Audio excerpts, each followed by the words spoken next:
광주부터 5km 구간 정체됩니다. KBS 교통정보센터였습니다.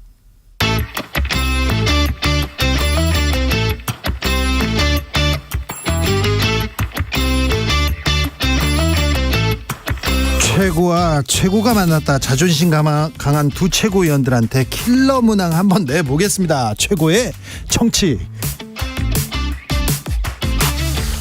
국민의힘 김병민 최고위원. 예, 반갑습니다. 더불어민주당 장경태 최고위원. 네, 안녕하세요. 장경태입니다. 오늘 개각이라고 해야겠죠. 대규모 인사가 있었습니다. 윤석열 대통령 신임 통일부 장관의 김영호 성신여대 교수를 지명했습니다. 자, 개각 어떻게 보셨습니까? 김병민. 네, 뭐 장관급 인사 2명 그리고 차관 인사가 굉장히 눈에 많이 띄었는데요. 대통령실에서 비서관으로 일했던 인사들이 대거 차관으로 오셨어요? 발탁이 됐습니다. 네. 전문성이 있는 인사들이고 이러한 인사들이 이제 내각이 중용되면서 윤석열 정부의 국정 철학을 이해하고 보다 적극적으로 이 국정 운영을 실행으로 옮길 수 있는 인사가 진행됐다 생각하고요. 예. 오늘 있었던 인사 중에 가장 눈에 띄는 이 역도 선수 장미란 차관 내정자. 네. 거의 모든 국민이 박수 치면서 환영하는 것 같아서 굉장히 기쁘고 뿌듯합니다. 네. 장미란 선수로 가리기엔 너무 더 큰 개각이라 저는 뭐 핵심적으로 두 가지인데요. 권영세 개각이다. 또 용화대 개각이라고 말씀드리고 싶습니다. 네. 그러니까 뭐 국민권익위원장은 뭐 임기 만료였기 때문에 당연히 뭐 개각이라고 표현할 수는 없고요. 예. 새로운 인선이 이루어질 수밖에 없고 다만 이제 여러 가지 총선 출마가 예상되는 여러 장관들 중에서 유일하게 권영세 장관만 먼저 나온 겁니다. 그러게요. 아마도 전대 당시에 당무 개입 논란이 있었는데 장관 현직 신분으로는 뭐 당무 개입할 수 없거든요. 그렇기 때문에 총선 교통 정리를 먼저 하시는 게 아니냐. 권영세 장관님 하면은 뭐 사실 상당한 또 리더십과 카리스마가 있는 분으로 정평이 나 있기 때문에 아마도 국민의힘에서는 상당히 의식하지 않을 수 없고요.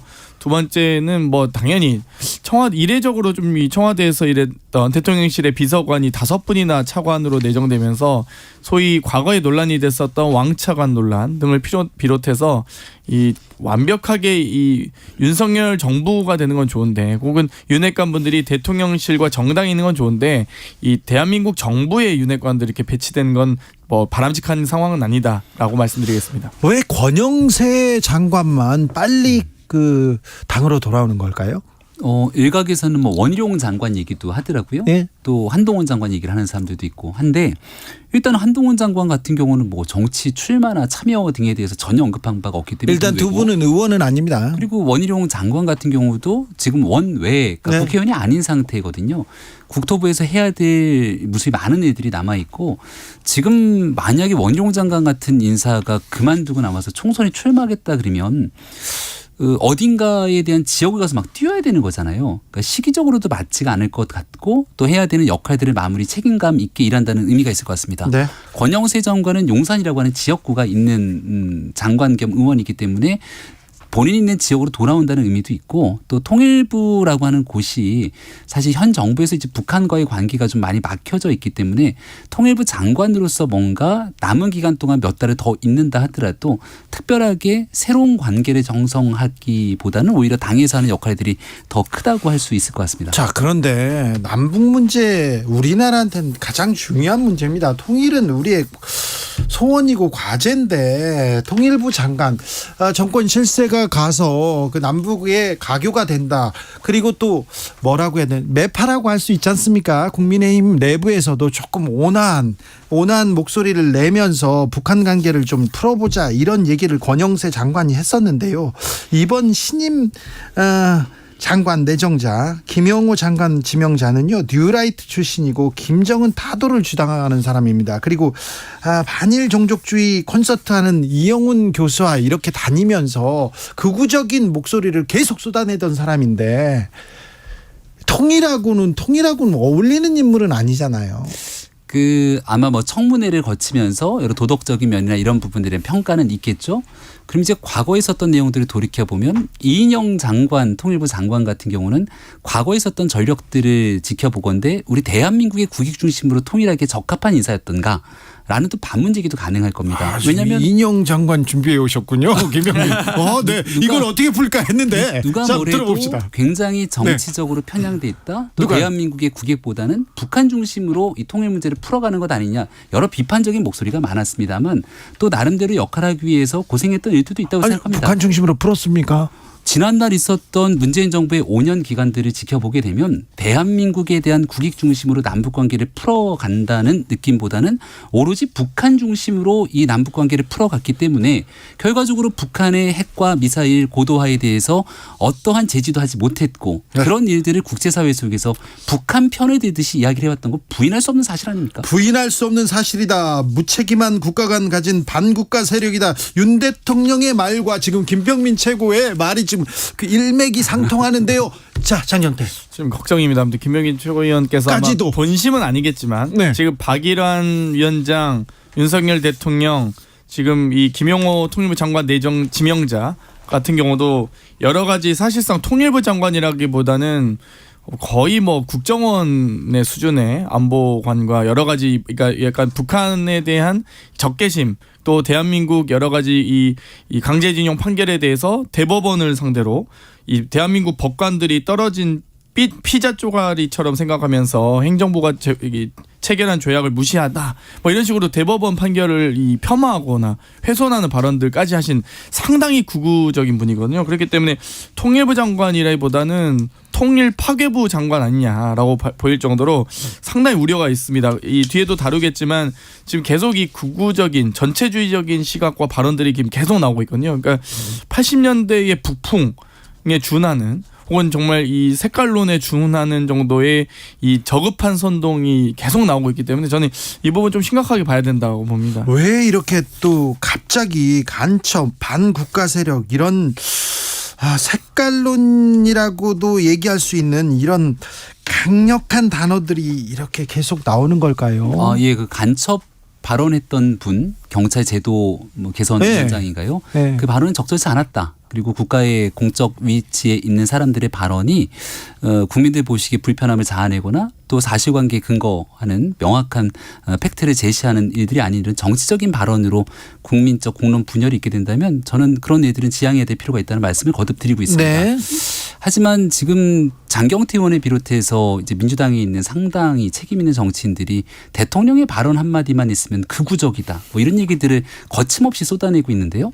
똑같은 방식으로 반사해서 돌려드린다면 민주당의 이재명 대표가 쏟아내고 있는 발언들은 매일같이 그럼 극좌 유튜버의 발언입니까? 그러니까 대통령이 대한민국의 국가 안보를 지키기 위해서 해야 되는 수준의 언급의 얘기들이 당연히 있을 겁니다. 왜냐하면 북한이 유엔 안보리 결의를 위반하고 지금 핵을 국제사회에서 약속했던 것과 달리 전혀 핵 포기에 대한 의사는 비춰지지 않고 지금까지 개발했던 핵을 넘어서서 이제 대한민국을 위협할 수 있을 정도의 상황까지 나아가고 있으니 이런 일들에 대한민국의 자유와 안보를 지키기 위해서 우리가 결연히 나아가게 되는 그 방향에 대해서 언급한 걸 가지고 이렇게 대통령을 공격하는 듯한 언사는 현재 상황으로서 저는 전혀 맞지가 않다 생각합니다. 일단 박일환 이 국무총리 직속 자문위원장에 대해서는 뭐 부적절하다 말씀하셨습니다. 그런데 문재인 대통령을 간첩이라고 하는 것이 부적절하듯 윤석열 대통령이 말씀하신 반국가 세력이 유엔 제재 풀어달라고 읍수하고 종전선언 노래를 부르고 다녔다. 그럼 여기서 말하는 반국가 세력은 무엇일까요? 보기를 드릴까요? 1번 민주당이다. 2번 미국이다. 3번 바이든 대통령이다. 4번 국민의힘이다. 네. 근데 누가 봐도 상식적으로 반국가 세력에 대해서 국민의힘 의원님들마저도 이 해석에 대해서 지금 제대로 해명을 못하고 문재인 계시잖아요. 정부를 이렇게 지칭한 건 맞죠? 반국가 세력이 누굽니까? 민주당과 문재인 정부에 몸을 담았던 분들이 굉장히 좀 찔려하는 게 아닌가 싶은데요. 윤석열 대통령. 아니 언제 문재인 정부랑 민주당이라고 찍어서 얘기했습니까? 그 당시를 생각해 보면 김정은 위원장 답방이 필요하다고 수많이 얘기하면서 네. 김정은 위인 환영단을 얘기했던 사람들의 모습이 있습니다. 반국가 세력 아닌가요? 아니 그리고 실질적인 종전 선언이 필요하다고 얘기를 하면서 목소리를 높였던 사람들, 네. 북한의 대북 제재를 풀어야 된다고 주장했던 사람들이 있습니다. 네. 정부 입장에서 여러 가지 내용들 평화를 위해서 뭐 했다고 주장을 하고 있습니다만 이런 사람들의 의견에 동조라도 하듯이 네. 아니 북한이 대한민국 수백억의 혈세가 들어간 남북 공동 연락사무소를 폭파시켜 버렸는데 그리고 나서도 종전선언 등을 언급했던 목소리들이 들린다면 이러한 방식으로 대한민국 국가관 이 대북관이 가서는 안 된다라고 주장하는 것이 저는 무엇이 문제일까? 김병민 최고. 예. 킬러 문항 푸느라고 고생이 많으세요. 네. 아니 근데 교과과정 내에서 좀 내주십시오. 그러니까요. 교과 과정 안에서 얘기를 해야 되는데. 그러니까 50번 정도 제가 양보해서 말씀드려도 네. 남북 협상이 결렬되고 남북 관계가 경색되고 북미 간의 대화가 진전되지 않고 이런 것들은 다 동의할 수 있습니다. 네. 그런데도 불구하고 여러 가지 어찌됐건 이 정권 그러니까 이 정부를 구성하고 거기에서 책임 있는 역할을 했던 사람들이 남북 협상이 잘 안 됐다고 해서 반국가 세력으로 지칭당할 만한 그 정도의 명예를 훼손할 만한 일을 했습니까? 이거는 좀 심각한 문제입니다, 솔직히. 저희가 윤석열 대통령의 어근 윤석열 사단의 검찰에 대해서 반란군이다 이렇게 표현하지는 않잖아요. 그러니까 이건 완전히 다른 문제거든요. 그러니까 이 여러 가지 국가 체제에 대해서 뭐 너무 위법적이다, 부당하다 이렇게 공격은 해도 반국가 세력이라고 하진 않습니다. 이거는 좀 저희한테 이게 대통령 입에서 반국가 세력이다. 이거 간첩과도 같은 파괴력인데. 일단은 이 TPO라고 얘기를 하지 않습니까? 장소, 뭐 상황, 때 뭐 이런 얘기들을 하게 되는데요. 자유총연맹에 대한 창립 기념의 행사였습니다. 네. 자유총연맹의 역사를 쭉 되짚어 보게 되면 한국전쟁 이전으로 돌아가게 되는데 무튼 어렵고 힘들었던 상황 속에서 자유민주주의 체제를 지켜내기 위해서 노력했던 수많은 사람들이 있고 그 과정 속에서 이 자유총연맹에 대한민국 대통령이 참석을 해서 이야기를 꺼낼 때는 대한민국의 자유를 지켜내기 위해서 우리가 가야 되는 굳건한 길이 있는데 이걸 부정하고 반대하고 그리고 우리의 반대편에 서 있는 북한을 옹호라도 하는 듯한 모습을 보였던 수많은 일들이 아직 버젓이 대한민국에 존재를 하고 있는 겁니다. 그런 일들에 대한 이 경각심들을 일깨우기 위한 발언들이었는데 그걸 너무 정치적으로 해석하는 과정들이 있지 않나 생각합니다. 그러면 남북관계에 물꼬를 튼 대통령은 박정희 대통령이었습니다. 7.4 남북 공동선언을 추진하셨고요. 노태우 정부에서도 이 남북 기본합의서를 추진했습니다. 그러면 북한이 적이면 공동선언을 왜 합니까? 기본합의를 같이 할 수 있나요? 주적인데? 이게 말이 안 되거든요. 홍순하고 가뭄 났을 때 서로 돕고 막 그랬잖아요. 그러니까 북한에 대해서 우리가 대한민국의 통일을 하기 위한 우리 대한 헌법상의 대통령의 책무가 존재하면서도 우리의 안보를 지켜내기 위한 대한민국의 이 공통의 이중적인 책무가 함께 존재합니다. 그 두 가지를 같이 봐줘야 되는데 지난 5년의 기간 동안 문재인 대통령이 해외에 나가서 수많은 외국 정상들을 만났을 때 했던 가장 기본적인 얘기는 한반도 평화, 북한의 비핵화, 그로 인한 종전선언 거의 이런 이야기들만 고장난 레포트만처럼 반복됐던 거 아닙니까? 근데 현실은 북한이 핵을 포기하지 않고 있는 상황이었고 여전히 대한민국에서도 자유민주주의 체제를 부정하고 있는 세력들이 있는 건 팩트이니 그 부분에 대한 문제점을 지적했다고 보면 좋겠습니다. 반국가 세력은 사과하셨으면 좋겠습니다. 대통령께서. 박기용님께서 전 정부를 반국가 세력으로 북한으로 보는데 무슨 협치가 되겠어요? 대화가 되겠어요? 얘기하시고요. 장상규님께서 6.25 전쟁 누가 누구랑 했습니까? 우리 조상들이 목숨 바쳐 지킨 나라입니다. 과거를 잊으면 안 됩니다. 이런 얘기도 하셨습니다. 김홍일 전 검사가 국가권익위원장으로 이렇게 지명됐습니다. 네. 네. 국민권익위원장. 네. 그 전현희 위원장 때문에 이제 한바탕 난리가 났던 적이 있었던 자리지 않습니까? 네. 과거로 치게 되면 김영남 대법관이 앉았던 자리이기도 하고요. 그래서 이제 김영남 법이 만들어지기도 했던 사실 국민의 권익을 지켜내기 위해서 굉장히 중요한 역할들을 할 수 있는 곳이라고 생각을 하고요. 전현희 위원장 때문에 난리가 난 게 아니라 전현희 위원장 나가라 이렇게 국민의힘과 윤석열 정부에서 그래서 그런 거 아닌가요? 바라보는 입장의 차이일 수 있겠습니다만 바라보는 입장이라니요. 전현희 위원장이 나가자마자 나는 뭐 쉼 없이 휴식이 필요하지 않다라고 하면서 바다의 딸 언급하는 거 보니까 곧장 정치 출마할 생각처럼 보이던데 이게 공직에 있는 사람들이 그 공직을 나의 정치적 이득을 위해서 이용하면 저는 안 된다고 생각하거든요. 가장 이용한 사람이 윤석열 대통령이죠. 검찰총장 하실 때. 윤석열 대통령께서 나름 검찰총장 시절에 조국 전 장관 수사 그리고 월성 원전에 관한 문제부터 당시 있었던 울산시장 하명 수사 논쟁 등 이런 거 결기 있게 누군가가 얘기하지 않았다면 대한민국이 어떻게 했을까 걱정하는 분들도 있었을 결기를 거고 김건희 여사에 대한 수사로 이어갔으면 참 좋았을 텐데. 그리고 국민의 선택과 판단으로 결국은 대통령이 됐기 때문에 때문에 대선 불복성 발언들은 적절치 않다 생각합니다. 자, 김홍일 전 검사가 됐어요. 예. 제가 이분 잘 압니다. 그래요? BBK 수사팀장이어가지고요. 제가 잘 알고요. 면죄부 주셔가지고 그 전에요. 제가 조폭 담당 기자지 않습니까? 네. 근데 조폭 검사였어요. 그래가지고 많이 만났어요. 어떻든가요? 조폭에 대해서는 잘 압니다. 근데 그 다른 분야에 대해서는요 잘 모르겠어요. 그런데 예, 전현희 위원장보다는 잘 알지 않을까 생각을 합니다. 자. 전현희 의원이 이제 치과 의사 출신이자 또 변호사 출신이잖아요. 네, 법률가 출신이고 국회의원도 충분히 했죠. 국민권익위원회 역할을 자. 하셨는데 이분은 BBK 수사팀장이셨는데 그런데 BBK 보훈 인사 아닙니까 이거? 자, 뉴라이트 인사 통일부 장관으로 갔다. 그리고 검사가 또 권익위원장으로 갔다. 우리 장미란 차관 얘기 안 하나요? 장미란 차관 얘기하자고요. 자, 그런데 이분들도 별로 그렇게 주목을 받지 못한 것이 이동관 특보 때문에 그래요. 예. 이동관 특보는 이번에 왜 안 불렀을까요? 일단은 언론에서는 뭐 다 내정이다 이렇게 얘기를 합니다만 최종적으로 인사권자가 결정하기 전까지는 어느 누구도 알지 못하는 것 아니겠습니까? 그래서 지금 일단 차관급 인사 중심으로 정리가 된 것 같고 네. 7월 말까지가 아마 한상혁 전 방통위원장이 원래대로 치게 되면 갖고 있었던 임기여서 그 전에 미리 방통위원장을 내정하고 하는 것이 큰 실익은 없다라고 판단되기도 합니다. 무튼 대통령께서 어떤 생각을 갖고 있는지를 저도 확인하지 못했기 때문에 네. 일단 최종적인 인사권자가 어떤 생각을 가지는지를 좀 지켜볼 필요가 있겠다 싶습니다. 뭐 이동관 특보 같은 경우는 뭐 국가인권위원회 자료를 통해서도 학폭이 명백한 진술 내용이 나와 있고요. 또 여러 가지 이 방송사 간부의 퇴출, 뭐 좌편향 진행 출연자 교체 등의 언론 장악 장경태 의원이 엄청 준비하더라고요. 그리고 아, 그래요? 국정원 특활비 준비해놨어요. 사용 의혹 등 이동관 특보가 갖고 있는 여러 가지 엄폭 의혹들이 있습니다. 이런 부분에 대해서 아마 상당히 이 대통령실에서도 부담스러울 거고요. 중요한 건 정순신 전 검사에 대해서 학폭 의혹을 몰랐다라고 한동훈 법무부 장관이 그랬습니다. 인사검증에 책임 있는 법무부 장관께서 이 의혹은 분명히 입증과 검증이 가능한 사안이기 때문에 네. 지금 서울시 교육청과 하나고에 이 요청을 안 하셨잖아요. 빠르게 요청하셔서 확인하셨으면 좋겠습니다. 정순신 본부장 문제가 있어서 물러갔죠.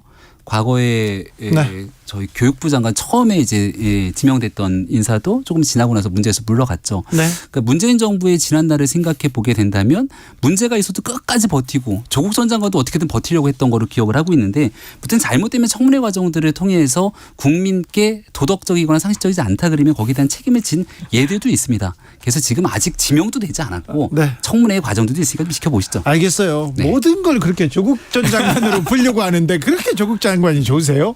조국 장관 얘기하세요. 그러면 예. 장미란 차관 내정자 전화. 얘기할까요? 장미란 차관. 장미란 차관 얘기부터 아니, 할까요? 오늘 언론을 보니까 거의 모든 뉴스가 장미란 차관 내정자로 도배가 돼 있더라고요.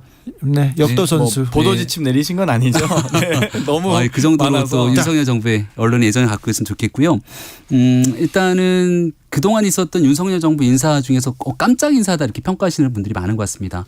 평소 장미란 선수가 보여줬던 그런 여러 가지 국민께 희망을 줬던 내용들이라든지 그러니까 감동적인 측면에서의 국민적 관심도 좋은 것 같고 네. 근데 그것만이 있는 것이 아니라 본인 스스로 학업을 꾸준히 정진하면서 체육 행정에 관한 일들을 고민해 왔고 그 뒤로 그 이후에 이제 학교에서도 일을 했던 여러 가지 경력들이 다 같이 접목이 된 것 같은데 좋은 인사에 대해서는 좀 좋은 평가도 부디 함께 저는 내려줬으면 좋겠습니다. 장미란 차관 내정자가 잘하시길 기대합니다. 고맙습니다. 네, 조국 전 장관 얘기하세요. 그럼. 조 전 장관, 네네. 조국 전 장관 출마 뭐 이런 얘기하는 건가요? 민주당에서는 뭐라고 합니까? 장관님 출마요. 네. 그거는 일단 저희 당원이 아니시고 입당하신 적이 없으세요. 네. 그래서 어찌되었건 본인 개인적인 또 판단의 부분이기 때문에 저희가 뭐 코멘트하는 건 아직은 부적절한 것 같습니다. 네. 그렇군요. 뭐 조국 전 장관의 출마야 우병우 민정수석의 본인이 출마는 어떻게 결정하시는 생각하세요? 건데 요즘도 좀 조용하네요. 한참 또 움직이시다가 왜냐하면 조국 전 장관보다 조금 더 센 분이 움직이기 시작했거든요. 네. 그 추미애 전 장관이라고. 네. 요즘 보니까 이낙연 전 대표 돌아오니 갑자기 이낙연 전 대표를 저격하면서 추미애 전 장관이 본인 역할을 얘기하는 것 같은데 조 전 장관도 나오고 추미애 전 장관도 나오고 이렇게 뭐 과거에 본인들이 했던 일들이 정당하다 주장하고 계시니까 한번 쭉 국민의 선택과 판단을 받는 길이 곧 열렸으면 좋겠습니다. 네, 좋으세요. 조만간 이제 검사 공천을 시작할 거라서 기대됩니다. 이낙연 전 대표가 돌아왔습니다. 이낙연이 뭐를 할 건가? 뭐 DJ 묘소 참배했고 그럼 봉하마을 가는 거야. 그리고 누구 이재명 대표하고는 언제 만난대? 회동은 어떻게 되는 거야? 그러면서 이 관심이 좀 많아졌습니다. 사실은 민주당은 정책, 민생을 위한 뭐 행보 이런 부분에 대해서 조금 더 나와야 되는데 지금은 이 뉴스가 더 주목받는 것 같습니다. 어떻습니까?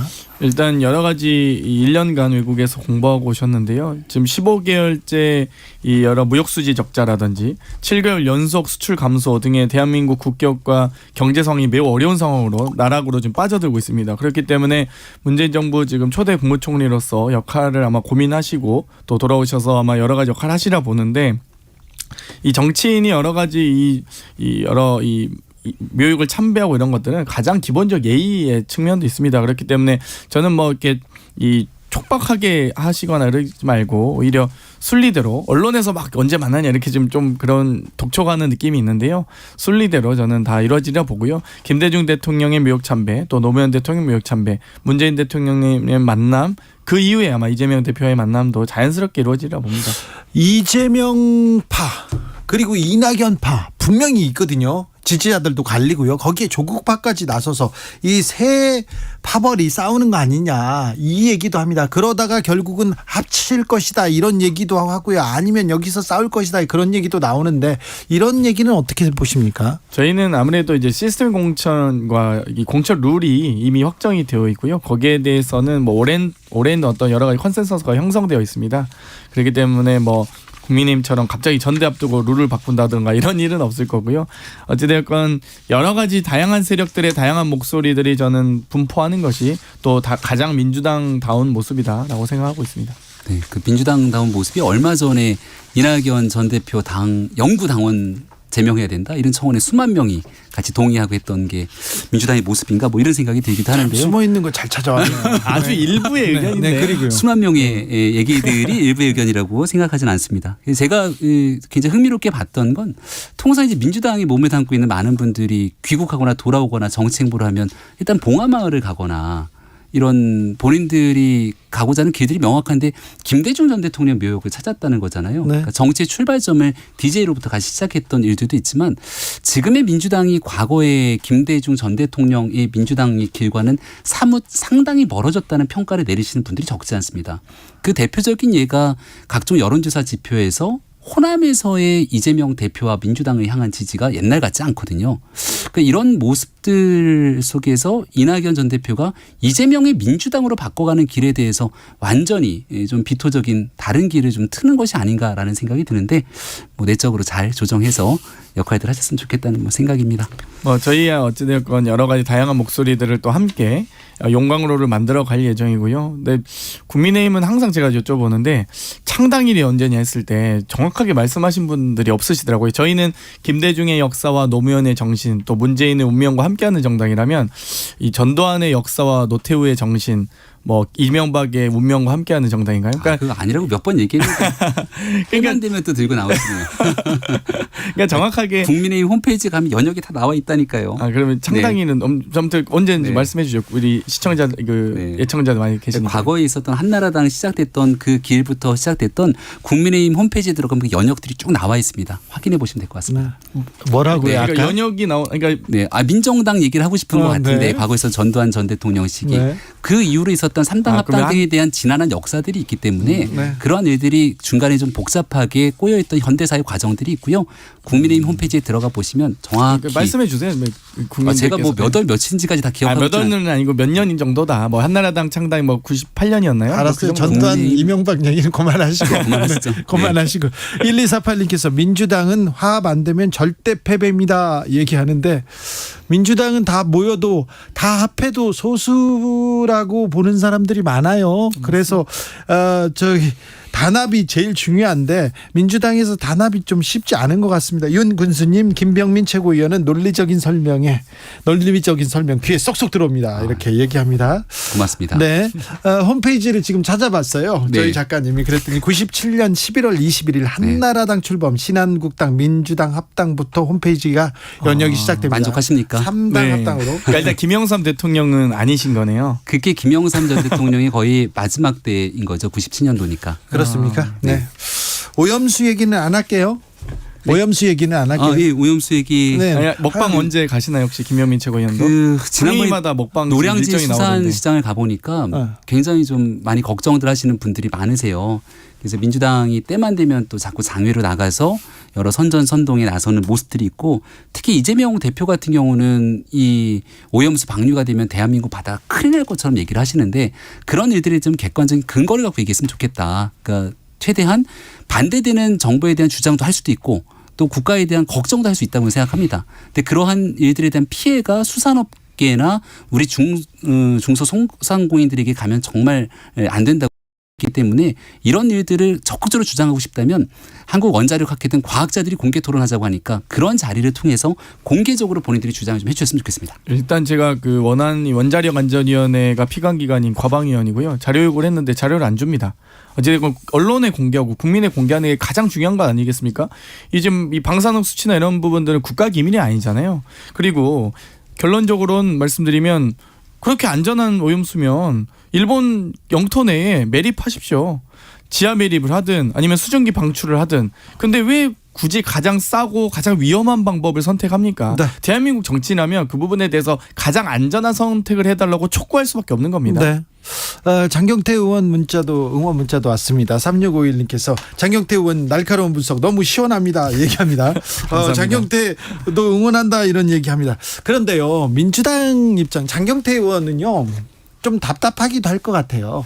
생각해봐요. 이렇게 뭔가를 준비하고 청문회도 준비하고 막 있는데, 수능 관련해서 윤 대통령이 한마디 하니까 수능으로 한 보름 동안 이렇게 뜨거웠죠. 그리고 이제 반국가 세력이 나왔어요. 대통령이. 자, 대통령의 말이 큰 논란 이슈를 몰고 갑니다. 근데 어찌된지 모르겠으나 민주당과 국민의힘이 이렇게 계속 토론하고 논쟁을 하다가 보면 이제 또 사라져요. 그리고 민주당의 목소리는 없어요. 아니 뭐 여러 가지 저희가 국민께 울림을 드리는 위해서 더 노력해야 된다 생각하고요. 다만 이제 이 대통령 윤석열 대통령께서 뭐 교육 전문가다 이런 얘기들을 국민의힘에서 많이 주장을 하셨는데, 뭐 비문학 지역 영역의 여러 문항들이 문제들이 뭐 어려웠다. 그래서 킬러 문항을 없애는 이런 얘기를 하셨잖아요. 근데 실제로 이번 6월 모의고사 결과를 보면 이 만점자가 예년에 비해서 4배 이상 증가했습니다. 그만큼 지금 현재 모의고사 출제 경향 자체가 상당히 좀 소위 쉬워지고 있는 과정이었고, 예. 그 과정을 정확하게 분석하기도 전에 6월 모의고사 평가가 나오기도 전에 지금 교육부 대입국장 경질되고 수능평가원장 사임하셨잖아요. 그러니까 이렇게 이 수능을 5개월 앞두고 150일밖에 안 남았는데 이렇게 막 정말 대통령의 발언이 얼마나 중요한지 엄중한지에 대해서 다시 한번 좀 생각해 주셨으면 좋겠습니다. 네, 다시 또 수능 문제로 돌아가는군요. 일단은 이 모의평가 결과에 대한 난이도 문제를 언급한 것이 아니었다라는 부분을 분명히 짚고 넘어가고요. 대통령께서 하고 싶었던 얘기, 또 교육부가 수차례 얘기했던 일들은 킬러 문항이라고 얘기하고 있는 교육 과정 밖에서 나오게 되는 출제, 이런 일들이 사교육을 오히려 증대시키고, 그리고 이게 공정한 입시라고 볼 수가 없는 거죠. 공교육 정상화를 꾀하고 우리 수험생들과 또 학부모들이 제대로 된 교육 속에서 사교육에 의존하지 않도록 하기 위해서 네. 반드시 가야 되는 길이다. 여기에 대해서 아마 많은 국민들이 동의할 거라 생각합니다. 자, 윤석열 대통령이 후보 시절 김병민이 그 윤 대통령 후보의 입이었어요. 킬러 문항 얘기 같은 경우 그런 얘기는 안 했으면 좋겠다 이런 생각 들죠. 킬러 문항은요. 근데 사람들이 민주당도 그 얘기를 하잖아요. 150일 앞두고 대통령 주장으로 이게 바뀌었다. 근데 그 킬러 문항 출제하지 않겠다라고 얘기한 게 교과평이 올해 3월에 얘기했다니까. 자, 그럼 네. 반국가 세력 굳이 그런 얘기를 안 했으면 좋겠다 이렇게 대변인이었으니까. 대한민국의 이 정체성과 정통성을 오염수 바다에 안 버렸으면 좋겠죠. 그러니까 이렇게 질문하시는 게 지금 킬러 문항을 내시는 거예요. 그렇죠. 교과 과정에 나와 있지 않고 질문지 없는, 굉장히 불공정합니다. 전 국민께서 작년에 킬러 문항 한번 문제를 풀이하신 적 있습니다. 김병민, 이 바이든 장경태. 날리면 감사합니다. 감사합니다. 네, 고맙습니다. 네.